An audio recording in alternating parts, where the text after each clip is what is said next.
চোৱাইচোন কোন আহিছে।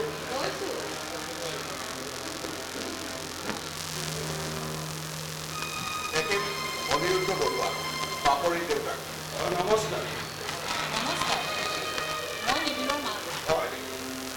বৰুৱা আপুনি অকলে আহিছে নেকি? মই আৰু ভাবিছিলোঁ আপোনাৰ ল'ৰাও আপোনাৰ লগত। আপুনিও যে আৰু কেনেকৈ আহিব? তেখেতৰ ডাঙৰ ল'ৰাজনটো তেখেতসকলৰ লগত নাথাকে। সৰু ল'ৰাজনো হেনো পাগল। বৰুৱা আপুনি বেয়া নাপাব দেই।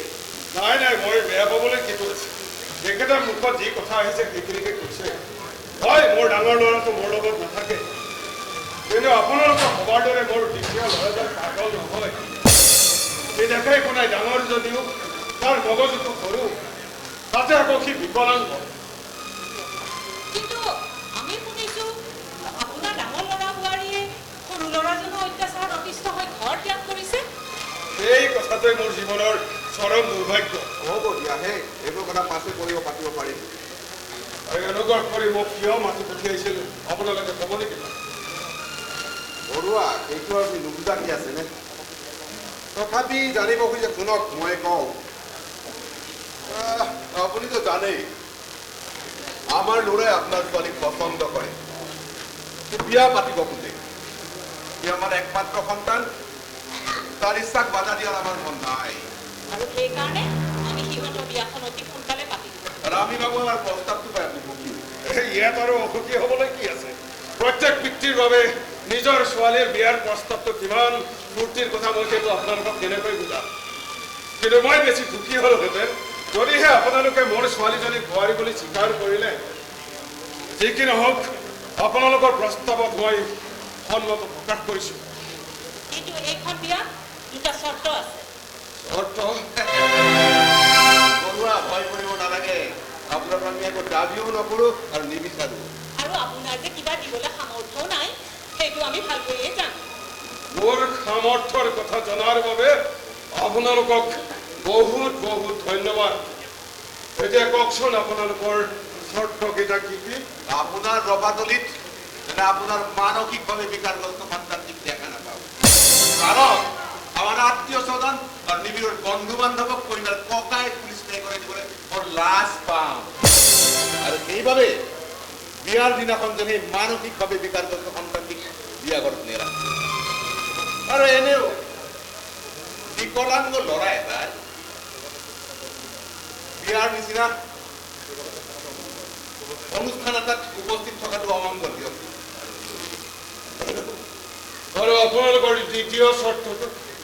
এইখিনি কথা আপুনি বা আপোনাৰ ছোৱালীয়ে মোৰ ল'ৰাক ক'ব নোৱাৰিব। আৰু আমি ভাবো আমাৰ চৰ্তটো আপুনি মানি লওক। আপোনাৰ কিবা ক'ব লগা আছে নেকি? কি কম? নতুন এষাৰ কথাই কওঁ। মোৰ ছোৱালীজনীক বোৱাৰী কৰিবলৈ অস্বীকাৰ কৰা হ'লেও মই ইমান নাপালোঁ। যিমান দুখ আপোনালোকে মোক প্ৰথম চৰ্তটোৰ জৰিয়তে দিলে। আচলতে কি জানে দত্ত, মোৰ ল'ৰাটো বৰ দুৰ্ভগীয়া। সিটো মানুহৰ মৰম নাপালে, ভগৱানৰো মৰম নাপালে। ভগৱানে তাক এনেকৈ সৃজন কৰিলে যে তাক দেখাটোৱেই অমংগল। সি মানুহৰ মনবোৰ বুজি নাপালেও মৰমবোৰ ভালকৈ বুজি পায় দত্ত। সি বহুত আশা পুহি ৰাখিছিল তাৰ ভনীয়েকৰ বিয়াখন সি চাব, কাৰণ তাক মৰম কৰে দত্ত। কিন্তু ভগৱানে তাক সেইখিনিৰ পৰা বঞ্চিত কৰিছে। আপুনি ইমান ইমোচনেল হ'লে নহ'ব বৰুৱা। আমাৰ প্ৰেষ্টিজৰ কথাও চিন্তা কৰিব লাগিব। কৰিম, আপোনালোকৰ প্ৰেষ্টিজৰ কথা মই চিন্তা কৰিম। দৰকাৰ হ'লে মোৰ ল'ৰাক তাৰ ৰুমত মই পঘাৰে বান্ধি থ'ম। তথাপিও আপোনালোকৰ প্ৰেষ্টিজ হানি হ'বলৈ নিদিওঁ। আৰু শুভ কাৰ্যক অমংগল হ'বলৈ নিদিওঁ। বৰুৱা, আচলতে আপোনাৰ জীৱনটো এটা বিৰাট শূন্য নহয়। অংকৰ শিক্ষকে অনিৰুদ্ধ বৰুৱাই জীৱনৰ বহুত কঠিন অংকৰ শুদ্ধ উত্তৰ উলিয়াইছিল, কিন্তু নিজৰ জীৱনৰ অংকটোৰ শুদ্ধ উত্তৰ উলিয়াব নোৱাৰিলে। বহুবাৰ যোগ কৰিছো, বিয়োগ কৰিছো, কিন্তু ফলাফল উৎপাদন শূন্য। আৰু এই শূন্যবোৰ লাহে লাহে বাঢ়িয়ে আছে, বাঢ়িয়ে আছে। আৰু এই কাৰণে এই শূন্যবোৰৰ আগত এটা এক বহুৱাই আপোনাৰ জীৱনৰ অংগ শুদ্ধ কৰিব বিচাৰিছে। আৰু কৰা হৈছে যে মোৰ ল'ৰাক, কাৰণ মোৰ ল'ৰা যদি আপোনাৰ জীৱনলৈ আহে আপোনাৰ জীৱনৰ অংগ শুদ্ধ হৈ যাব। হয়নে?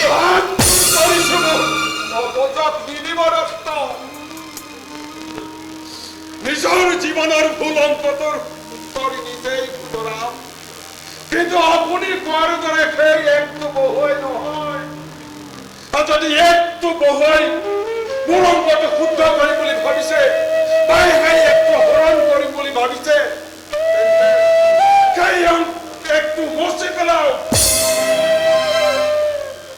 মই আহিলো, ইয়াৰ তাৰিখটো দয়া কৰি জনাই দিব।